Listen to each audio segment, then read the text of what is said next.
Sa Matthew chapter 4, ay makikita po natin yung temptation na binigay ng demonyo sa ating Panginoong Jesus. At makikita po natin dito ang isang napakagandang karakter ng Panginoon na maaari natin gawing huwaran, modelo, standard sa ating buhay. Matthew 4:1. Then Jesus was led by the Spirit into the desert to be tempted by the devil. At doon pa lang sa opening sentence na yan, napakarami na po nating pwedeng maging leksyon. First of all, that the Lord was Spirit-led.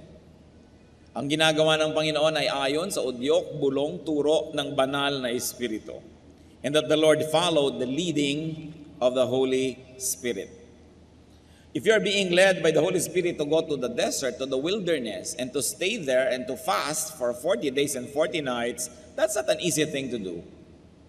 Maaring tayo mga tuwiran, tumanggi, umiwas, subalit siya ay sumunod. In our lives, what can we learn from the lovable Jesus in this verse? Be Spirit-led. Listen to the voice of the Spirit. Kaya nga ang kabilin-bilinan sa Revelation 2:29, he who has an ear, let him hear what the Spirit says. Pakinggan ang inuudyok, ibinubulong ng Espiritu. We must be spirit sensitive. Pagka po may ipinapagawa ang Panginoong Diyos, kailangan tayo tahimik, quiet enough to hear the voice of God. Because seldom will the Lord raise His voice and shout. Most of the leadings are given through whispers, through quiet persuasion. Kaya kailangan po mayroong enough space and time in our lives when we are quiet so we can process the proddings of the Holy Spirit. But as children of God and the children of truth, we must discern if the Spirit is of God. Dahil may evil spirit din na bumubulong-bulong at nangihikayat, nang aakit.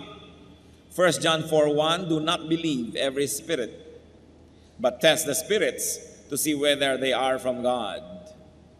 Examine the things we do. Examine the things we like to do. And we ask ourselves, is it from God? Kung may nakasakit ng inyong damdamin at gusto nyong saktan din, itatanong nyo lang sa sarili nyo, is this leading from God? Kung gusto nating gumante, is this from God? Na-offend tayo, meron tayong gustong gawing retaliation, is this from God? Makinig lang po tayo sa Espiritu ng Diyos, tayo makaiiwas na sa napakaraming mga pagkakamali at sa napakaraming mga sakit sa buhay. How do you do that? How do we discern? How do we develop discernment? If the Spirit is from God or not, immerse yourself in God's Word. Kailangan babad tayo sa salita ng Diyos, babad tayo sa panalangin, at babad tayo sa impluensyang makadiyos. Nagkakaroon tayo ng napaka-sensitive spirit that we will discern if the Spirit is from God or not. Because it is the Word of God that will confirm or deny the source of a message.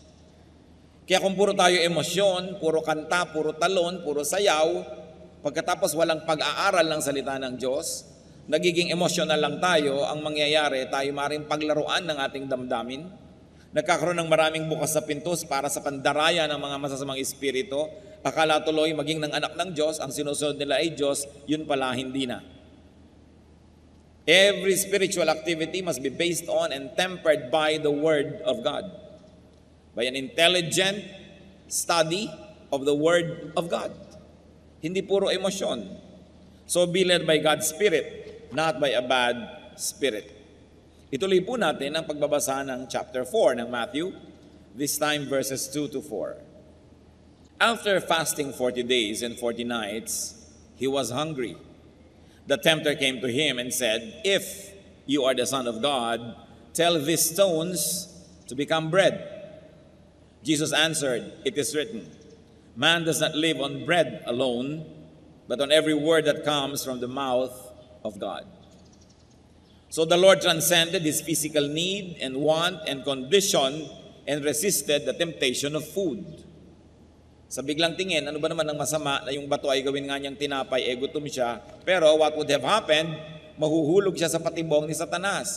He would play the game by the rules of Satan at hindi siya nadaya. Para hindi po tayo madaya, we can learn from the Lord Jesus. Transcend your physical, your present, your temporary situation.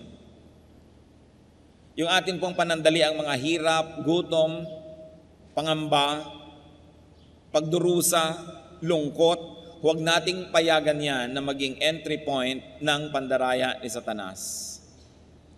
Nothing is forever, not even sorrow, not even discomfort, not even problems. Pero pagka tayo nawawala ng pag-asa, yun ang mahirap. Kasi pag wala na tayong pag-asa, humihiram na tayo kay Satanas ng mga pamamaraan para malutas ang ating kalagayan.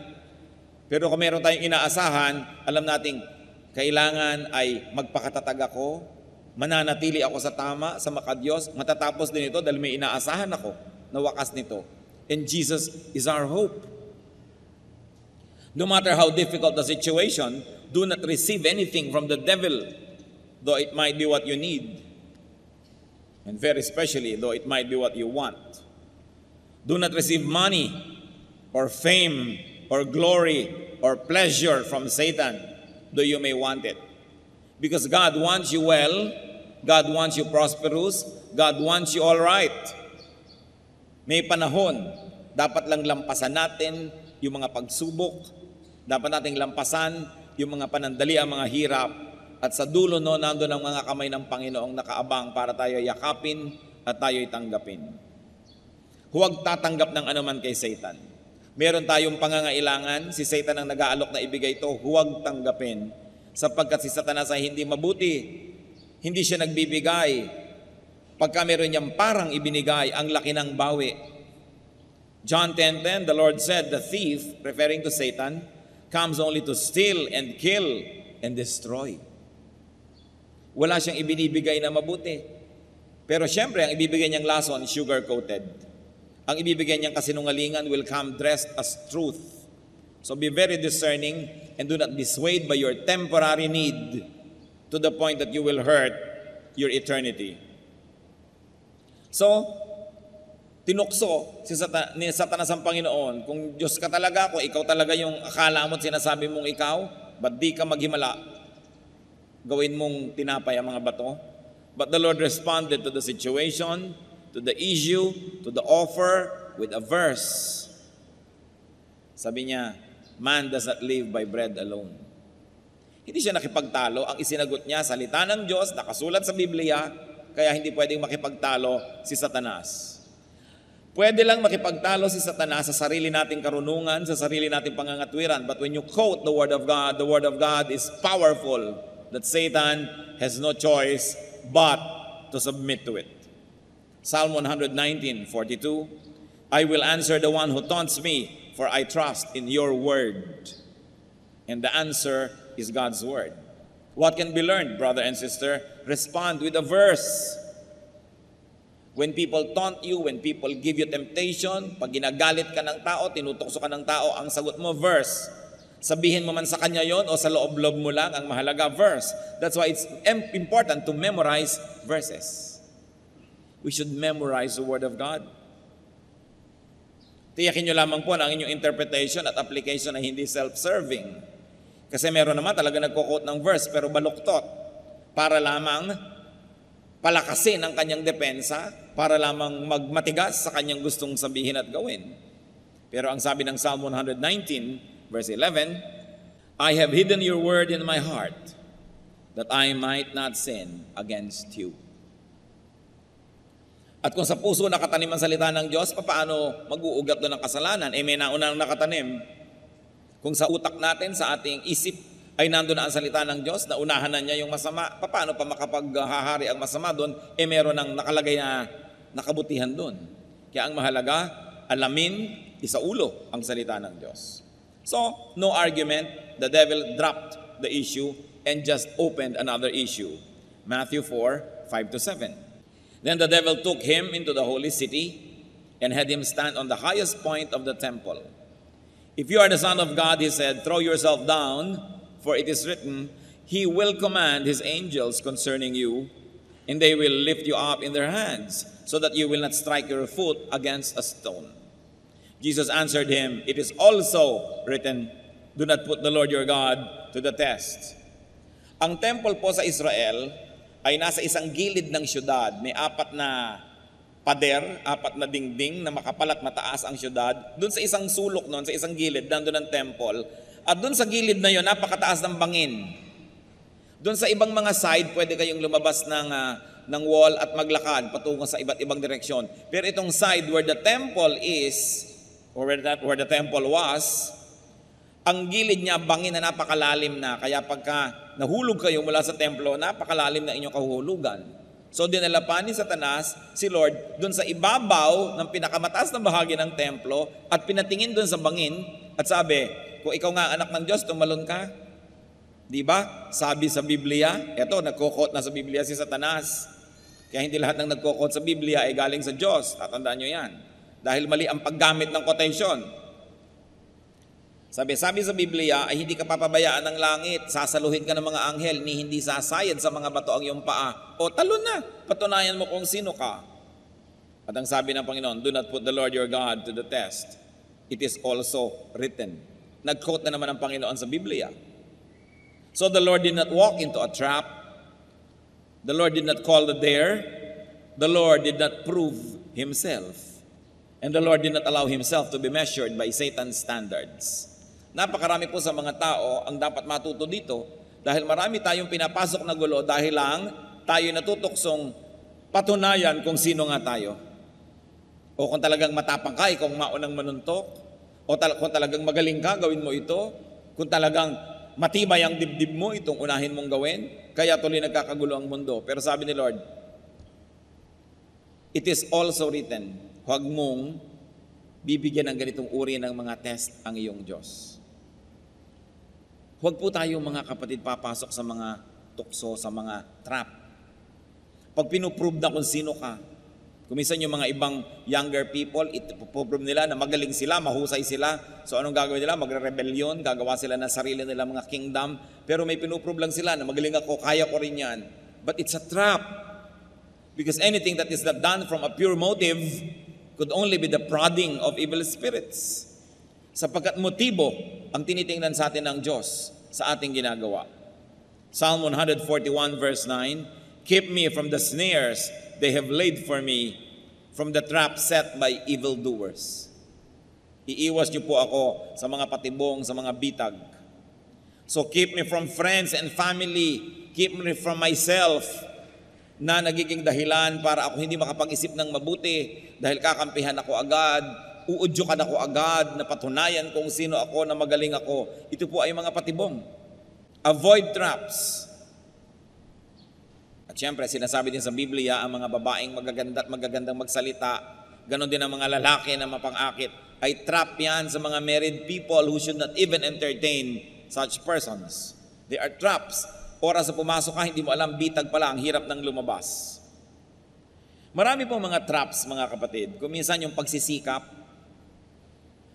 sisikapin kong maging best engineer, sisikapin kong maging best accountant, o sisikapin ko na maging best pastor, sisikapin ko na maging magkaroon ng ganitong ministry at papalaguin ko. Kung minsan hindi naman pure lagi ang motive.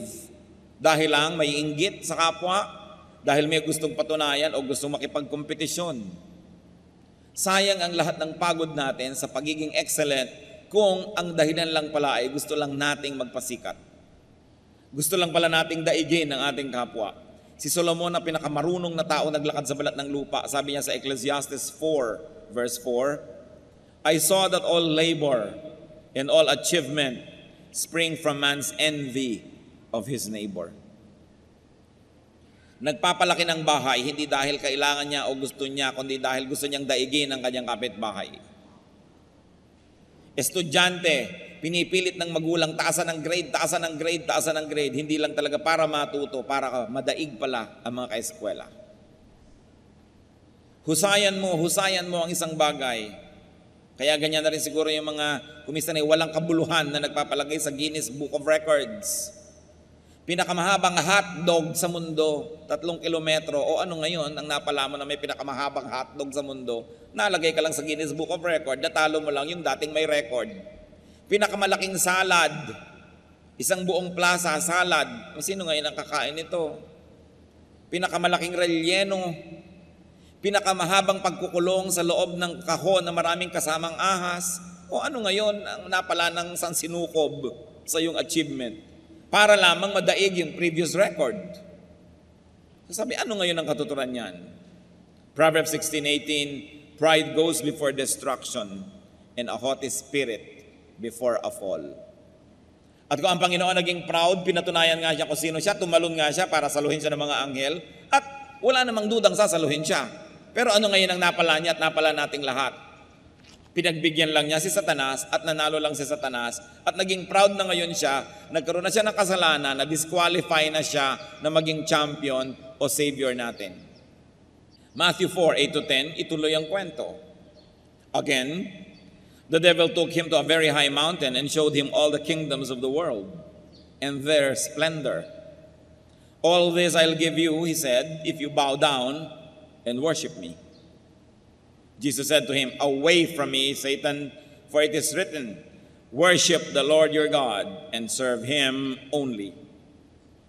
So the Lord emphasized that God himself is to be worshipped, that God is to be served and not tempted. So nung hindi nag-click yung temptation na naman ni Satan, panibago na naman. O ibibigay ko sa iyo lahat ng kaharian sa mundo. Lumuhod ka lang sa akin, sambahin mo lang ako. Sabi ng Panginoon, nasusulat, sambahin mo ang Diyos mo at paglingkuran mo siya. What was important here is that the Lord knew himself, that he was the Son of God. And because he knew himself, he behaved accordingly. He demanded proper treatment and exercised his power and authority. Sabi niya kay Satan, away from me. Kayo po, mga kapatid, sino ba kayo? Kanino ba kayong anak? Natanong niyo na ba ang katabi niyo, kanino ka bang anak? Diba? Siyempre, ang sagot natin, anak ba tayo ni Satanas? No. Anak tayo ng Diyos. Amen? So, behave according to your identity. Anak ka ng Diyos eh. Christian ka eh. So, lagi mo itatanong, ito bang gagawin ko? Bagay sa anak ng Diyos gawin. So, behave according to your identity. Kristiyano ako, dapat ba ako nagpapakalat-kalat sa kalsada ng ganitong oras ng gabi? Kristiyano ako, dapat ba ako pumupunta sa mga nightclub, sa mga bar at kung ano-ano pa? Kristiyano ako, dapat ba akong nakikita sa ganitong uri ng mga sitwasyon? Behave according to your identity. Because the Lord said, worship the Lord your God. Huwag mo akong ganyanin, huwag mo akong tuksohin, lumagay ka sa lugar. And Ephesians 4:1 says, I urge you to live a life worthy of the calling you have received. And the Lord calls us to holiness. The Lord calls us to glory and to eternity. Respect yourself. And automatically others and Satan will respect you. Kailangan igalang natin ang ating sarili. So Matthew 4:11, then the devil left him and angels came and attended him. Sumuko na si Satanas, matapos ang sunod-sunod na tukso, hindi siya pinatulan, ang isinagot lang lagi, Word of God. Walang labis, walang kulang. So the devil gave up and obeyed. And interestingly, angels affirmed Jesus' stand and position and served him after the test, not during. Not during. Hindi po natin tinutulungan ang sino man during the test. Hindi katulad ng nangyayari ko minsan sa LTC, nag-a-apply ka para sa lisensya o para sa renewal, tinuturuan ka na ng mga clerk ng sagot sa kaunting halaga at pabuya.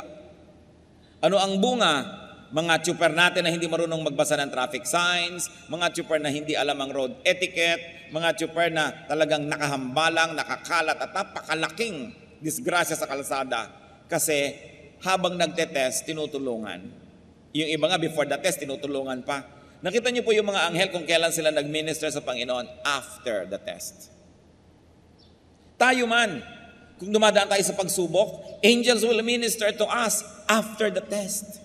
Not during. You have to pass it yourself.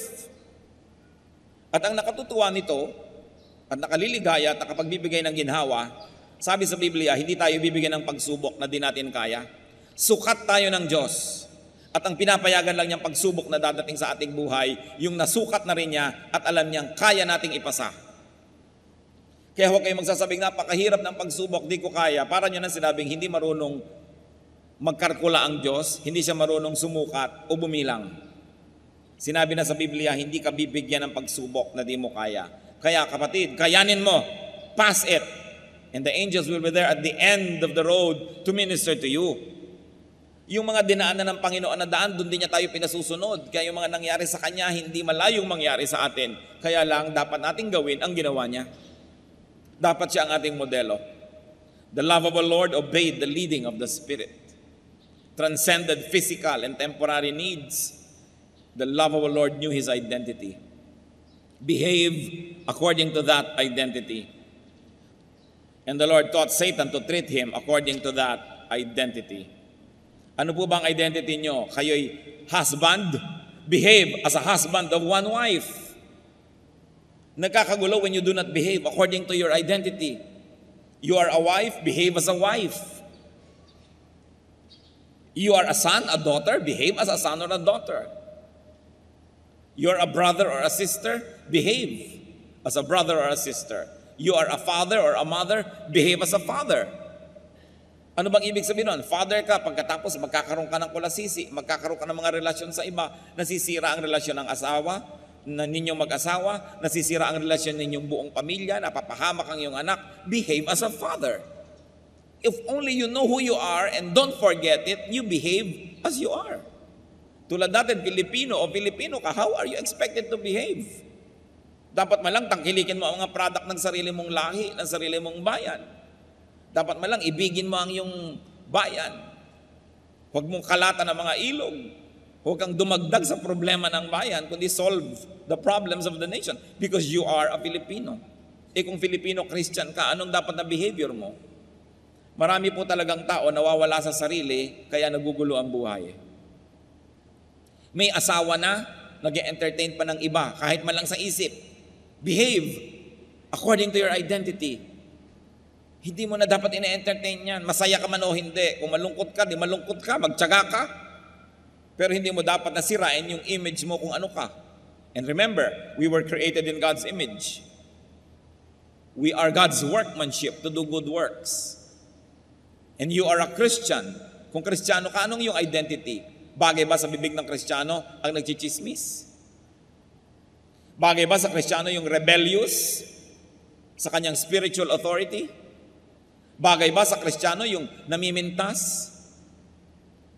Bagay ba sa Kristiyano yung kung sino ang kumupkup sa'yo, nag-alaga sa'yo, nagpakain sa'yo, bigla mong tutuklawin?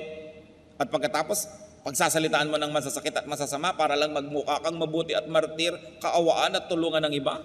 Bagay ba yon sa bibig ng Kristiyano? Bagay ba sa mga Kristiyano na nagsusuporta sa mali? Kung tayo lang po lalagay sa lugar, aayos ang ating buhay.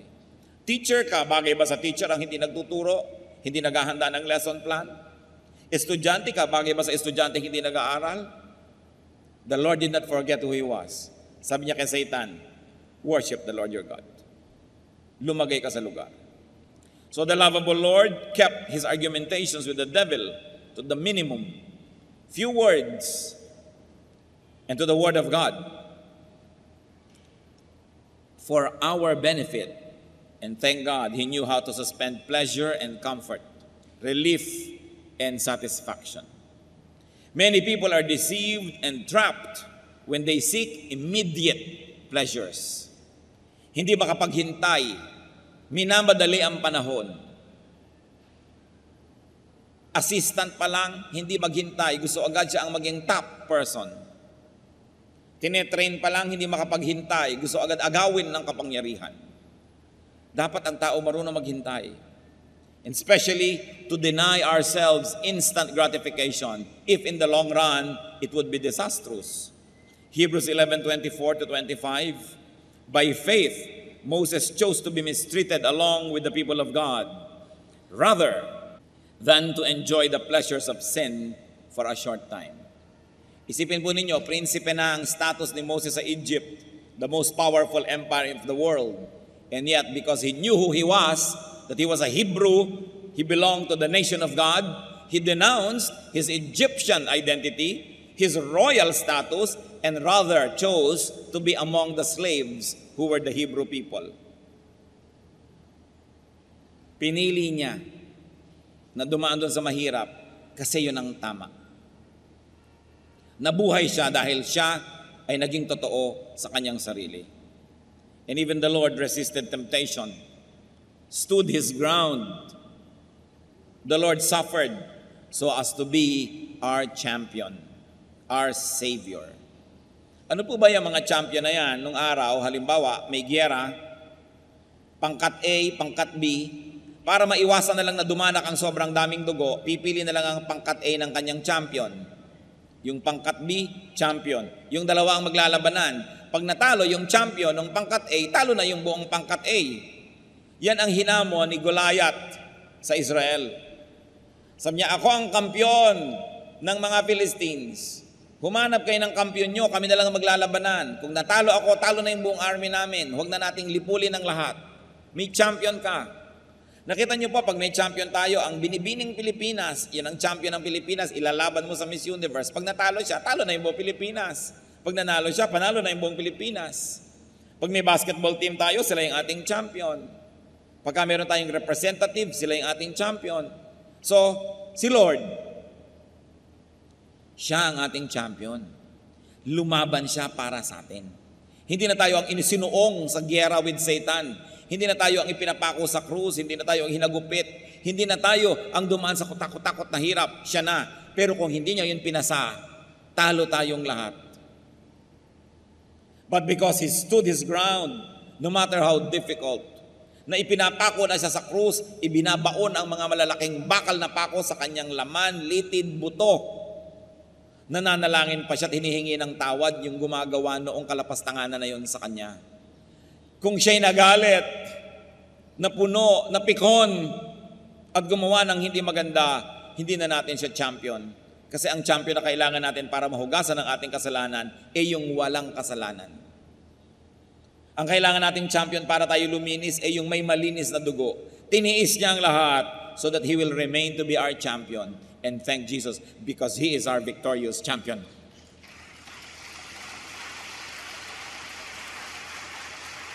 Yun pa lang dapat na nating ibigin ang Panginoon eh. Gaano karaming tatay, champion ng pamilya nila, pero nung dumaang kekembot-kembot, bumigay.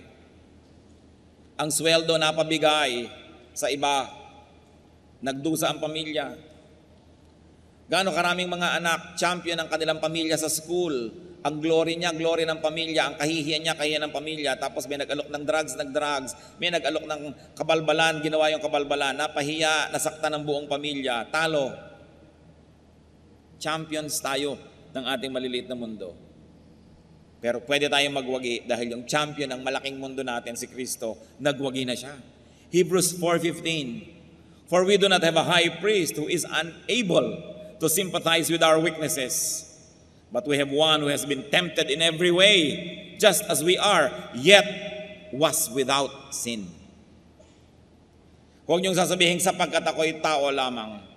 Sapagkat kaya nga ang Diyos ay nagkatawang tao, para niya, pakita sa atin na kahit siya'y nagkatawang tao, hinarap niya at nagpakatibay siya sa harap ng mga tukso para meron tayong modelo na pwedeng tularan. 1 Corinthians 15:57, thanks be to God, He gives us the victory through our Lord Jesus Christ. Hindi pagkatalo, hindi kahihiyan ang dinala sa atin ng Panginoong Yesus. Karangalan, tagumpay. So when tempted, remember, learn from, and be like Jesus. Siya ang alalahanin. And remember this, you are and you can be someone's champion. I remember another line from the poetry of J.D. Drilon Jr. Alam niyo po yung tula ni J.D. Drilon Jr., one word per line, walang mga tuldok, walang mga comma, walang punctuation marks. At ito inspirasyon, yung ideya nung siya po ay isang sundalo, padala ng Pilipinas sa Korea. Nung araw, tinulungan lang natin yung Korea. Ayan, nalampasan na tayo dahil sila ay makabayan. Meron silang digmaan, nagpadala ang Pilipinas sa mga hukubo, napadala doon si J.D. Drilon Jr. At nung nasa loob siya ng foxhole, nakikipagbarilan doon sa mga ibang kalaban sa kabilang foxhole, sabi niya, we are at war because elsewhere our leaders failed to make the peace. Yon. Nandito tayo sa foxhole na to, namamatay at pumapatay, nakikidigma, nahihirapan, Kasi ang mga champion natin, yung mga leaders na nag-usap, na bigo, na mag-usap ng mabuti, nagyera silang dalawang leader, tamay tayong lahat. Sa pagkakamali ng isang leader, nadadamay ang isang buong bansa. Sa pagkakamali ng isang religious leader, nadadamay ang buong kongregasyon. Sa pagkakamali ng isang ama o ina, nadadamay ang buong pamilya. Ganon din sa anak. We are at war because elsewhere our leaders failed to make the peace. But whenever we can be victorious, we can say we are victorious because our leader, our champion, Jesus, was able to make the peace. And therefore, we are at peace with God through the Lord Jesus Christ. Kaya dapat natin siyang mahalin at pasalamatan. Dapat siya talagang itanghal. Kung hindi lang questionable yung igawa siya ng monumento, siya ang dapat igawa talaga. Dahil siya ang tunay nating bayani. Siya ang tunay na tagapagligtas. Dahil nanalo siya, pwede tayong manalo. At dahil tinanggap na niya lahat ng parusa, pwede na tayong hindi parusahan. When people are not able to do what is right, people under them are dragged into suffering. So you are and you can be someone's champion. Do not fall, if only for the sake of others. Dahil marami tayong dadalhin pag tayo'y bumagsak. Thank and love Jesus. Nauna na siya sa paggawa ng mabuti. 1 John 4:19, we love because He first loved us.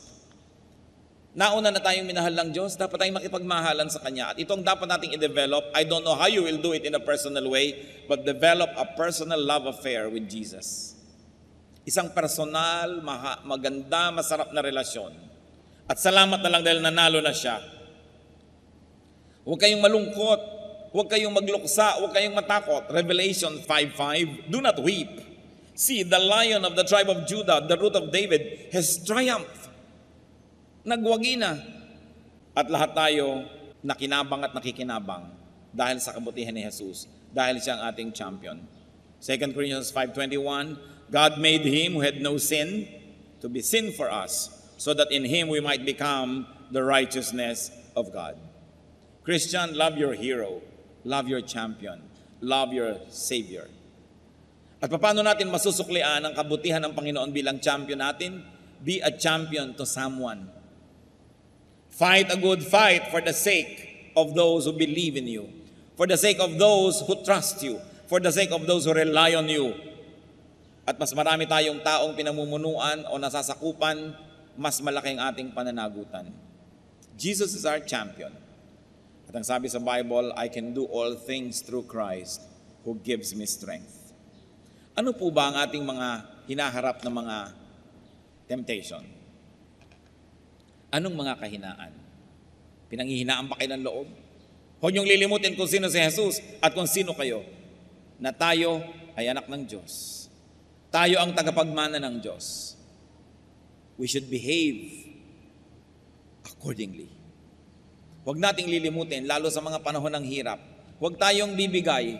Huwag nating lilimutin, hindi bagay sa aking sumuko. Si Jesus, nung binibigyan ng pagsubok, ay hindi sumuko. Hindi ako dapat sumuko. Nauna na siya. Hindi ako ang pioneer. Hindi ako ang iimbento o hahanap ng mga sandata o lunas. Nagawa na lahat ni Jesus. Susundan ko na lang ang kanyang mga yapak. Maninindigan ako sa tama. Panginoong Diyos, kami nananalangin sa sandaling ito. Tunghayan mo po kaming lahat. Ang mga personal na buhay ng bawat isa. Alam niyo, Panginoon, ang mga dinaranas ng iyong mga anak ng mga pagsubok. Alam niyo po, ang dinadaanan na hirap. Alam niyo po, Panginoon, na napakadaling matukso kung ililipat namin ang aming paningin doon sa iniaalok ng kalaban. Turuan niyo po kami, Panginoon, na manindigan. Turuan niyo kaming tularan kayo as our champion. Lalong-lalo sa mga anak mong nakikinig na yung salita, na sa kanilang pagbagsak ay maraming madadamay, ituro mo sa aming maging matatag. Ituro mo sa aming manindigan.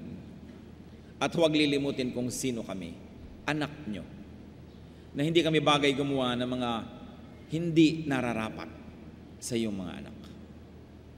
Diyos sa langit, aming Ama, kayo na pinagmumulan ng lahat ng habag, lahat ng kapangyarihan. Nagpapakumbaba kami at kinikilala na kailangan namin kayo. Kayo ang nakakaalam ng kalagayan ng bawat isang humaharap ng mga pagsubok, humaharap ng mga hirap, humaharap ng mga bagay na parang di kakayanin at talagang hindi kaya kung aasa lang sa sarili. Subalit, Panginoong Jesus, nauna na kayo sa daan na ito. Natawid nyo na ang lahat ng dapat tawirin, naranasan nyo na ang lahat ng dapat danasin at dinaranas ng iyong mga anak ngayon. Ama, sa pagpapakumbaba na iyong mga anak at ayon sa iyong kapangyarihan at pangako, humihingi ang iyong lingkod, pagkalooban mo ng himala. Pagkalooban mo, Panginoon, ng kapangyarihan. Pagkalooban mo ng linaw ng isip, tibay ng loob, tapang ng dibdib. At bigyan mo rin ng malakas na katawan na magiging tahanan ng iyong espiritu upang sa ganon makidigma sa masama, manindigan to live victoriously. Salamat, Panginoon, sa iyong mga pangako. Salamat sa iyong salita. Kayo na nakababatid ng bawat detalye ng aming buhay, pagkalooban nyo ng iyong kapangyarihan ngayon ang iyong mga anak. Puspusin mo ng iyong karunungan, ng iyong kabanalan, ng iyong kapangyarihan. Mapagtagumpayan at matawid ang mga tukso, ang mga pagsubok na ngayon ay hinaharap. By your power, O Lord Jesus, because of your blood and because of your name, empower your people who recognize you and recognize their own weakness before you. Empower them, O God, to be champions in their own rights because you are our Lord and you are our champion. People of God, receive from the Lord Jesus what you are asking for and thank Him because when you ask, you receive if you ask in faith.